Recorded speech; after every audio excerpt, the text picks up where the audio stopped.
Thank you for the introduction, Max, and for the warm welcome. I'm very happy to be here today, and I want to thank also the program committee for giving me the opportunity to speak today in front of you, and especially Max and Fiagas, who were my shepherds for this presentation and guided me through in how to make it acceptable for the committee. So I need to move my cursor a bit every now and then so that it doesn't go sleep mode. Today we're going to talk about BGP security. We're going to talk about different types of attacks against BGP, how we can detect them, and also I'm going to do a demo. Hopefully it will work. This is why Max is teasing me and telling me that I'm brave. It's actually something that I've done before, and sometimes it works, sometimes it doesn't. Hopefully this time it will work. But I find it way more interesting for the audience to watch something that is live instead of pre-recorded. A few things about myself. I'm a network engineer for the last 20 years. Since 2016, I joined a research group in the Foundation of Research and Technology in Greece. I became a research engineer. We wrote various papers in top venues. My research group wrote one paper that is related to BGP security that is called Artemis, and I will tell you more about it. And it was a fun time, and the fact that this open source, this paper became also an open source software led us, myself, together with two of my co-founders, Fondas and Vasilis, who are also research collaborators of mine. We found Code BGP a few years ago, and as the name might indicate, we focus on BGP security and observability. So you might remember this image from 2 years ago during the Facebook outage. And it's an image that it says everything, basically, about BGP. BGP hijacks, leaks and misconfigurations affect people's networks. And what I believe and what I've seen the last years is that only the tip of the iceberg gets known. And this is something that it's quite interesting to dig deeper. And the more you dig, the more you find, as we will see later. I will present a classification of different types of hijacks, the way the classification is presented in the Artemis paper. Let me tell you a few things about the name Artemis because it's interesting before we delve into the hijacks. Artemis comes from the initials automatic and real-time detection and mitigation system. So it's basically comes from the initials, but it's also the Greek goddess of hunting. So it's a pun at the same time. And in this paper, in the Artemis paper that is published in the Transactions of Networking in 2018, we have this classification. For example, you can classify hijacks based on the announced AS path. And you can say that origin AS, or type 0, as we call it in the Artemis paper, is the typical version of a hijack, where the hijacker announces your own prefix as his own, which is the most common form of observed hijack that we see. And it's usually, although you can never know intention beforehand, usually it's because of misconfigurations. You might type a different digit and come up with a hijack without you wanting to do it. But it's not only misconfigurations. The type N hijacks is when the hijacker announces himself, like tinkers with the AS path, basically, and presents himself either as a first hop neighbor or even further in the AS path himself. And this is a harder cookie to crack, I would say, in order when it comes to detection, because it's way more difficult to detect these types of hijacks. And later in the presentation, I will show you how a hijack of this type would look like. In the Artemis paper, we have a scientific approach on how to detect hijacks of type 2 and beyond. And also for the type 1s, for the neighbor hijacks, it's is relatively more simple to do this detection. Another type of classification is by affected prefix. So the exact prefix hijacking is when the attacker hijacks the prefix that you are currently announcing. So what is affected is the neighborhood of the hijacker, because you know, in BGP the shortest path prevails. So most of the network of the internet will still forward traffic towards the legitimate destination, but the neighborhood of the hijacker having a shortest AS path will be affected. Whereas in the sub-prefix hijacking scenario, as we all know, in the golden rule of routing is that the most specific prefix always wins. Whenever a hijacker announces a sub-prefix, all the traffic, all the internet will will go towards the hijacker. So for the victim, this will be basically a denial of service attack. Another version of classification of based on affected prefix is the squatting. So you might have IP space that you are not announcing currently, but you still want to protect it because it's your own space. Usually this is not for IPv4 prefixes. Most people use their IPv4 prefixes, although there are notable exceptions. For example, the Department of Defense of the US, if I remember correctly, owns 6% of the entire IPv4 space. And obviously they do not use all of it. But this type of squatting is useful also for IPv6 because we are given large chunks of IPv6 space that we normally do not use. If you want to have a comprehensive prefix hijack taxonomy, to read more about it, please check the Artemis paper. Now, for the route leaks, we can talk about route leaks like for hours. I will be brief in this presentation. A route leak is the propagation of a routing announcement beyond the intended scope. This is the definition of a route leak. But what does it mean in simple terms? The simplest way I have found to describe a route leak is when you are a network and you receive a prefix from one of your neighbors and you propagate this prefix to another one of your neighbors and neither one of those two are paying you, this is a route leak that you're doing yourself. And why do we care about them? Because they can be either attacks that want the people who do route leaks do it on purpose in order to present themselves in the path, as we mentioned before, or this is a result of a misconfiguration that can lead to outages because my own pipes, my own capacity might not be enough to support your traffic, so it might cause outages or degradation of performance. And also you can check the different types of route leaks in this RFC.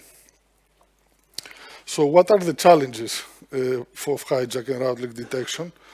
I have mentioned 4 of them here, but we can think of way more than that. One of them is speed. How fast can you detect an attack taking place?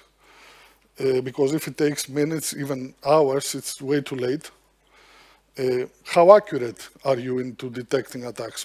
That's important as well, to not have false positives. Also, the attackers have multiple ways to evade detection. So evasion is another challenge. And also another challenge is privacy. And what I mean by that is that network operators in general do not want to disclose their routing policies, their peering agreements, their neighbors. So they want all this stuff to keep them private for obvious reasons. So they do not want to disclose this information to a third party, in other words. And these 4 challenges is what Artemis, was the motivation for Artemis and how Artemis was built. It's an on-premise open source tool we developed based on the Artemis paper that I mentioned before. We got funding from RIPE and we built this tool in 2018. We currently support a community of users, so we keep maintaining and supporting Artemis as a contribution to the community.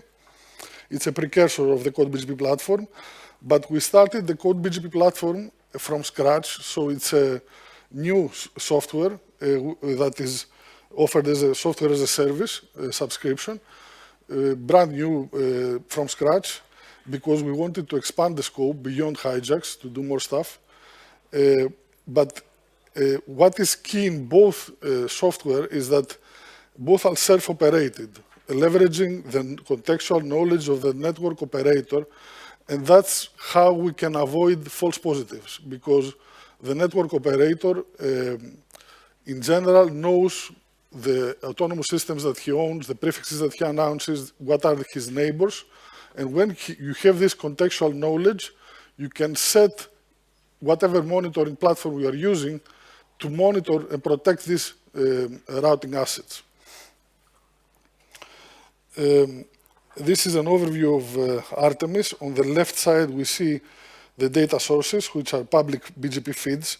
And the trick about them is that they are streaming BGP feeds. That's why whenever you do an announcement, you can see the results of this announcement within seconds if you use RIS Live, for example, or BGP Stream. And also you can connect your own routers via BGP and BMP feeds. On the right side, we see how you can consume Artemis data via the UI, basically.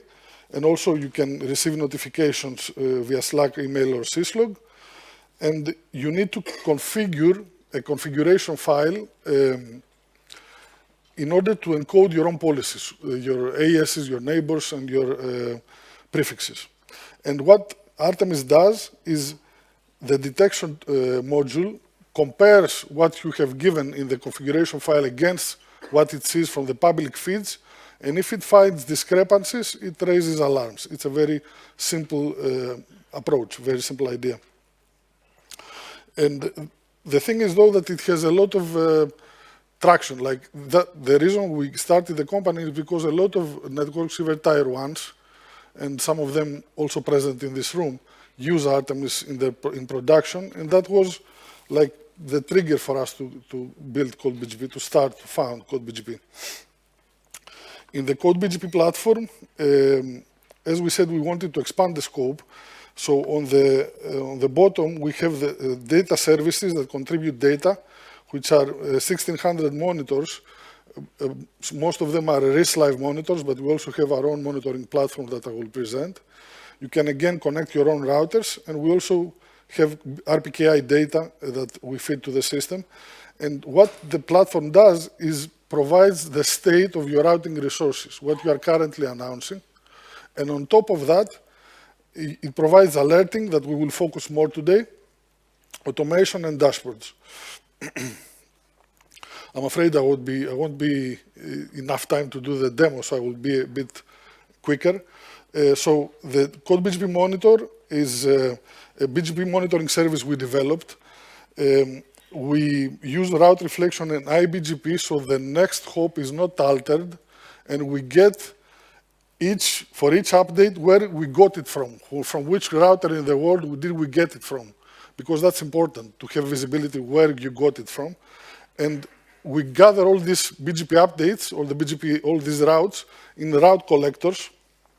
We have currently almost 100 million routes in our route collectors. And in order to propagate all these routes to our software as a service, which runs on Google Cloud, we use again BGP, but if we use BGP like the classic way, only the best paths would be forwarded, right?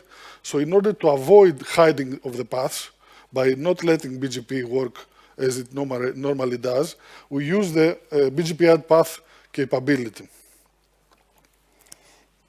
I said I will be short, but I am gradually going longer. Anyway, so RIS Live, most of you guys know what RIS Live is. I won't spend so much time in this slide, but RIS Live is a great tool for any network operator and any researcher, and we should all keep supporting it.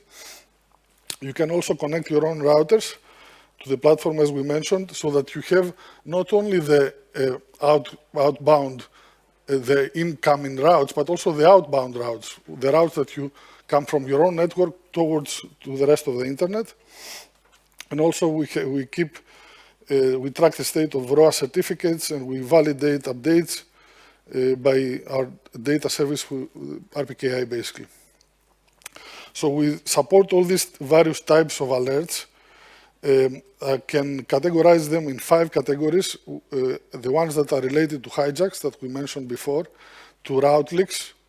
One discrete difference between, for example, the new neighbor and the neighbor leak is that whenever a new neighbor shows up that it's not expected, this can be the beginning of an attack. But if the neighbor does not propagate your prefixes, it's not an attack yet. The actual attack happens when the neighbor leak hijack rule kicks in, when the new neighbor not only shows up, but also propagates your prefixes, which is a distinct difference between the two. Squatting we mentioned before, RPKI-related alerts, Bogon-related alerts, and also comparisons in terms of AS path and prefix from different sources. So you can compare the data you get from your own routers compared to RIS-Live or the Code BGP monitor, for example, or RPKI. And you can also create your own custom alerts by using our own API, GraphQL API that I will present in a bit. So for example, you might want to see, do my paths contain AESs, these specific AESs that I want to avoid? Or do my paths contain AESs that reside in this country? These types of alerts can be configured as well. Or more or less everything that you can think of can be configured in the custom alerts. Now, a few points about GraphQL. It's a query language for APIs. And if I want to highlight 2 features, is that, first of all, you ask exactly what you need. So you don't get back everything like you do with REST. You get back exactly what you are looking for. And it supports subscriptions, which is an important feature that I will talk more about. Subscriptions are a GraphQL feature that allows a server to send data to its clients when a specific event happens. So why is this important? When you have a database, imagine you have a database, and you want to get, whenever a new update comes to this database, you want to see it. With the previous approach, you need to poll the database and ask the database in every specific interval, for example, every 5 seconds, do you have data? Do you have data? And whenever data shows up, you get them. But this is inefficient, and it's also slow. So with the GraphQL subscription, you have the client opens up a long-lived connection, a WebSocket basically, and every time a particular event takes place, you get it back. And this is how the subscriptions work. I should say that GraphQL is an API that is developed by Facebook and is open sourced by Facebook, and everybody can use. So how do you create an alert? This is a graphical representation of how you create an alert in our UI, but I will show you in a live demo, hopefully, so we will skip this slide. And this is how a GraphQL subscription for creating an alert rule looks like in code. So basically, it's a mutation. A mutation in GraphQL means an edit. By mutating data, you edit data. And it creates a subscription that says for this specific AES and this specific prefixes, whenever somebody else announces these prefixes, alert me, in simple terms. In the next slides, I'm going to present... oh, what? Sorry? Ah, thank you. I think 10 minutes are enough. I'm sorry. I'm going to present a few slides that are related to root DNS prefix hijacks. And you might wonder, why do we care? Why do we monitor root DNS prefixes? There are a lot of answers to this question. One answer is that root DNS prefixes are critical internet infrastructure, basically. That's one reason. But the reason I'm monitoring them other than the fact that they're critical infrastructure, is that root DNS prefixes are heavily anycasted. So if hijacks take place, I was thinking before I started monitoring them, nobody will notice because the traffic will not be affected. So I had the suspicion that I will find hijacks by monitoring prefixes, root DNS prefixes, and it happens that they actually took place since January 20 when I started monitoring them. The first one is a hijack against the froot prefixes, the v6 prefix of froot that you can see here. Only one monitor saw this attack that resides in Singapore and noted that this specific prefix has a rove, has an RPKI rove, so the propagation was limited because of that. And this case happened a few days ago. It's now called the EF-root incident, because it's an actual incident by now, since this prefix, this 7639 prefix, at the same time hijacked two root DNS prefixes at the same time. And these are the routes that are related to these announcements. And you can see that the e-route is not covered by EROA, so the propagation for this malicious announcement was bigger, quite bigger, whereas in the case of the F-route, which is covered by EROA, the blast radius of this attack was significantly smaller. And this event, I had it in the presentation and I decided to keep it because although it's a false positive, it's interesting to talk about it. So I got intrigued by this specific announcement, this AES presenting itself as a neighbor of ICANN for 14 seconds. So I messaged ICANN, are they really your neighbors, these guys? And they said, thank you for informing me, we will check it and get back to you. It turns out that they're actually their neighbors of ICANN in reality, this network. It's a Russian network. And the route is basically flapping. That's why I see it come and go all the time, which is an indication that you can easily have false positives if you don't know the ground truth, if you don't know who the neighbors of ICANN are. But if this was to be a type 1 hijack, this is how it would look like, basically. So this is the origin AES, ICANN, and this is the hijacker presenting himself as a neighbor. It's not a hijacker, as I said, don't get me wrong. I'm just saying how it would look like. So I'm gonna switch gears and do a quick demo, and I hope I have enough time for it. 5 minutes, I think it's enough. I will log into an instance of the platform.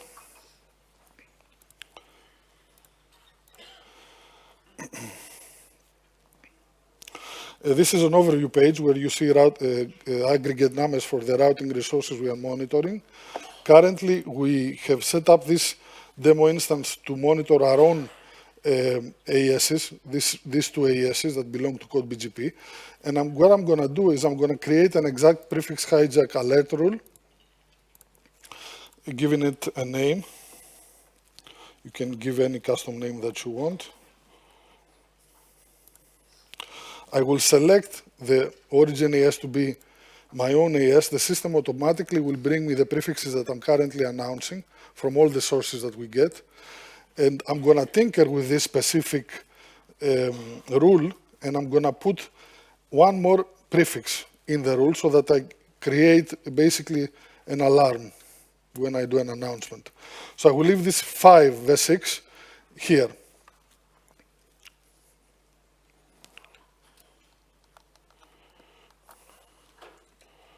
Okay. And I will put my email as the receiver.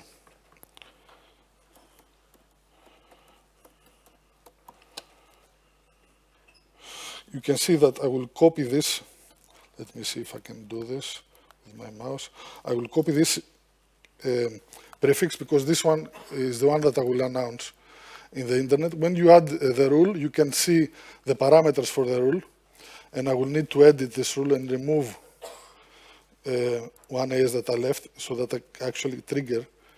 So this 50907 should not be in the rule so that we trigger the alert. Okay. And I will go to the state. This is the routing resources, my prefixes. I will filter for the 5 to see that we don't see any 5 prefixes currently. Let's go to routes as well. As you can see from the timestamps, we have a few seconds of delay between the timestamp that comes from the BGP update and this timestamp for our system installing the update in the database. And I will filter for the same prefix as well in the routes to see that we don't have any announcements currently of this prefix. So I'm going to split my screen and go to a router and see what happens. This is a router that resides in Sydney. And the instance of the Code BGP platform is in the east coast of the US. So it's the other side of the world. I'm going to go and edit the configuration file of Bird. And basically, by removing this, by injecting this static update to the router, I basically announce this specific 5 prefix to the internet.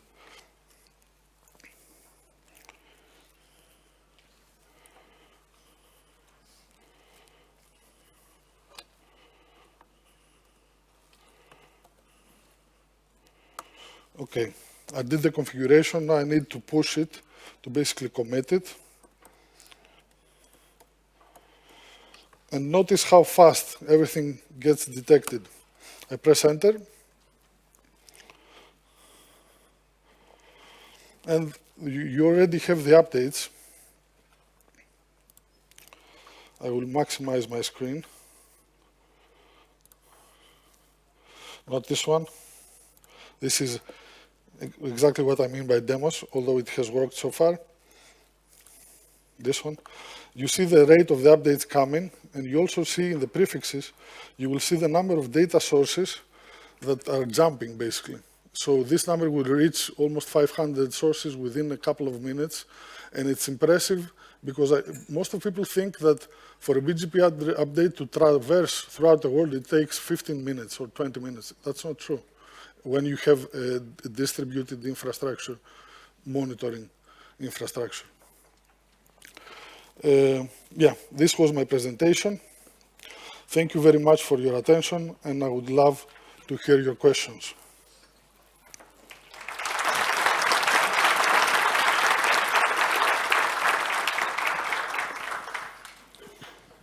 Are there any questions for Lefteris?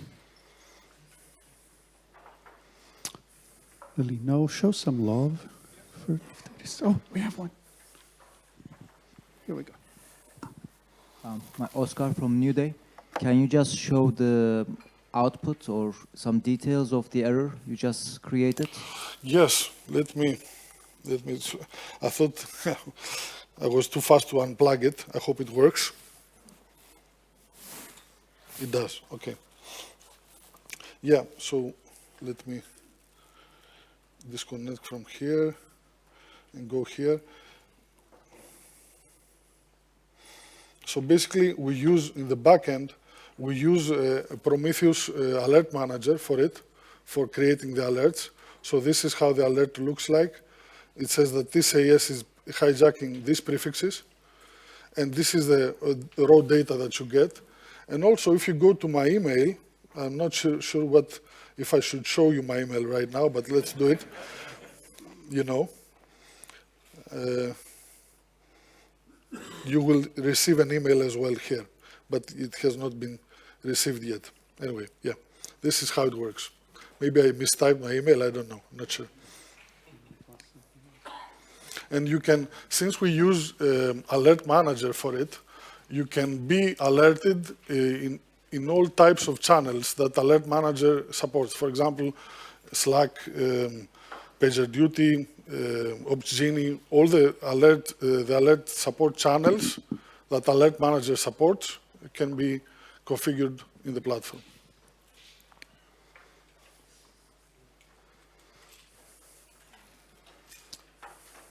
Well, we have actually run out of time for questions.